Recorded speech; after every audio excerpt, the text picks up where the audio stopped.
नाम हुआ दामोदर। दामोदर मास ये क्यों इतना श्रेष्ठ है, इसका क्या महत्व है? नलकूबर मणिग्रीव कौन थे? ये यमला अर्जुन के वृक्ष बनकर क्यों रहे?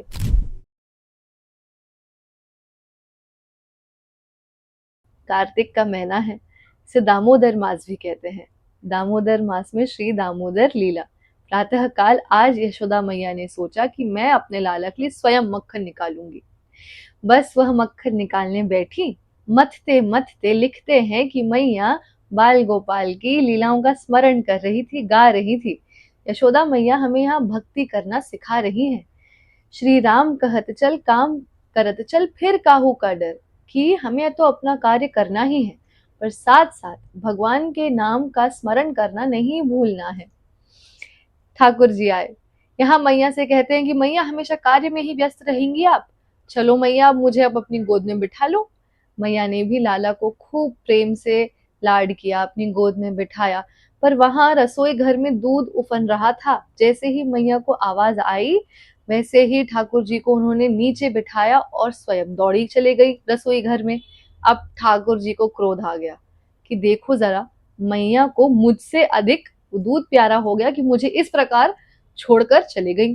फिर क्या था, ठाकुर जी ने जितनी भी मटकियां थी सब तोड़ दी। जैसे ही यशोदा मैया ने रसोई घर से आकर यह दृश्य देखा, मैया तो बहुत क्रोधित हो गई और कहा कि क्यों रे लाला, आज तक तेरी शिकायतें मुझे बाहर से मिलती रही, पर आज मैंने देख लिया कि तू कितना शैतान हो गया है, आज तो तुझे सुधारना ही पड़ेगा। और मैया ने ली छड़ी और दौड़ी ठाकुर जी के पीछे। जब ठाकुर जी पकड़ में आए तो मैया ने उन्हें उखल से बांधना चाहा। मैया रस्सी ले आई, जब भी बांधना चाहे ठाकुर जी बंधे ही नहीं, हमेशा 2 अंगुल छोटी पड़ जाती थी रस्सी। घर पे जितनी रस्सियां थी सब जोड़ी, पर फिर भी कमी रहती ही थी। यहाँ पर आध्यात्मिक भाव यह है कि श्री कृष्ण साक्षात स्वयं परब्रह्म परमेश्वर है। वह किसी से भी कैसे भी नहीं बंध सकते, परंतु परब्रह्म परमेश्वर श्री कृष्ण है, हम उनके अंश हैं, हम जीव हैं। ईश्वर अंश जीव अविनाशी। यहाँ पर 2 अंगुल की जो कमी बताई गई है, वह कमी यह बताई गई है कि भक्ति भाव, प्रेम भाव, समर्पण, नाम, जहां इनका अभाव है वहां प्रभु किस प्रकार से बंधेंगे। लेकिन जहां पर भक्ति भाव है, समर्पण है प्रभु के प्रति, उनका नाम है, वहां प्रभु सहजता से बंध जाते हैं अपने भक्तों के साथ। यही लीला का अर्थ था, उनके तात्पर्य था उनके।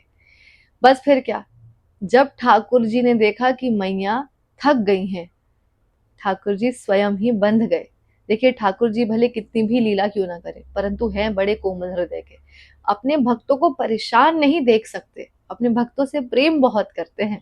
रस्सी को भगवान के उदर से लेके बांधा गया। भगवान अपने उदर में रस्सी को संभालते हुए, समेटते हुए, नाम हुआ दामोदर। दामोदर मास, यही दामोदर मास। लोग पूछते हैं कि ये क्यों इतना श्रेष्ठ है, इसका क्या महत्व है?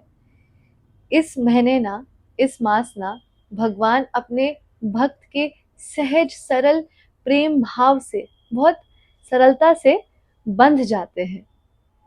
छोटी सी कोशिश से भी भगवान को बहुत प्रसन्नता होती है।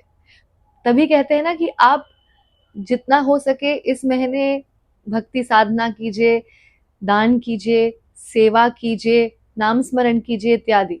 पर देखिए, सब कुछ प्रेम से कीजिए, प्रेम भाव से। और सिर्फ इस महीने क्यों, इस महीने के बाद भी करते ही रहिए ना। अब ठाकुर जी की लीला में वापस लौटे तो ठाकुर जी बंध गए। ठाकुर जी बंध गए। मैया ने कहा कि आज तुझे यही दंड मिलेगा, तुझे कुछ खाना पीना कुछ नहीं, आज तू बंधा रहे। अब मैया लौट गई अपने कार्यों में। ठाकुर जी को तो स्मरण था कि अरे, कुबेर जी के पुत्र नलकूबर मणिग्रीव, उनका उद्धार भी करना है, यमला अर्जुन के वृक्ष बने हुए हैं। ठाकुर जी उखल को खींचते खींचते धीरे धीरे धीरे जा पहुंचे जहां वृक्ष थे। वृक्षों के बीच में से निकले, झटका दिया, वृक्ष उखड़ कर गिर पड़े। भगवत स्पर्श होने से उनका उद्धार हुआ। नलकूबर मणिग्रीव प्रकट हुए, भगवान की स्तुति की, उनको नमन किया और उनकी मुक्ति हो गई। बोलो भक्तवत्सल भगवान की जय। नलकूबर मणिग्रीव कौन थे? कुबेर जी के पुत्र। इन्हें श्राप क्यों मिला? ये यमला अर्जुन के वृक्ष बनकर क्यों रहे? एक बार की बात है कि मणिग्रीव नलकूबर अप्सराओं के साथ जल विहार कर रहे थे। देवर्षि नारद वहीं से गुजर रहे थे और जब उनकी दृष्टि पड़ी तब अप्सराओं ने तो स्वयं को ढांक लिया लज्जावश, परंतु ये दोनों बिल्कुल अपने मद में चूर होकर अभिमानवश ऐसे ही नंग धड़ंग खड़े हैं, इन्हें कोई होश ही नहीं था। तब नारद जी ने उचित समझा कि इन दोनों को वृक्ष योनि में जन्म लेना चाहिए, तो उन्हें यह श्राप मिला। परंतु फिर भी आप देखिए कि संत की कृपा कितनी प्यारी होती है, कितनी अच्छी होती है। श्री नारद जी के अनुग्रह से उन दोनों को वृक्ष की योनि में भी भगवान का स्मरण रहा और उनका उद्धार हुआ। उन्हें श्री कृष्ण का प्रेम प्राप्त हुआ, उनका सानिध्य प्राप्त हुआ।